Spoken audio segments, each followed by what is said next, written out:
PJS Wali Kota Makassar Andi Arwin Aziz menerima audiensi pimpinan Dewan Masjid Indonesia DMI Kota Makassar di kantor Balai Kota pada Jumat pagi.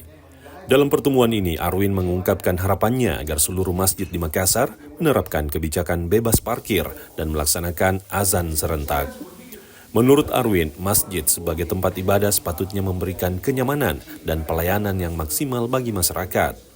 Arwin juga menambahkan bahwa biaya parkir di area masjid dapat diatur sehingga masjid-masjid tetap dapat memberikan apresiasi bagi petugas yang membantu pengelolaan parkir. Arwin berharap agar tabungan masjid bisa digunakan untuk memberikan dukungan finansial kepada para petugas yang menjaga area parkir di sekitar masjid. Bicarakan bersama dengan pengurus masjid bahwa mungkin ada area tertentu, misalnya di halaman masjid itu harus bebas parkir untuk jamaah. Tapi tentu kalau sudah di luar ya kita serahkan kepada tukang parkir. Tidak bisa langsung bahwa ini semua gratis.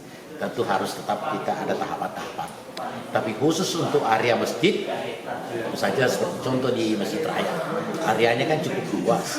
Selama di dalam itu bebas parkir. Saya harapkan seperti itu.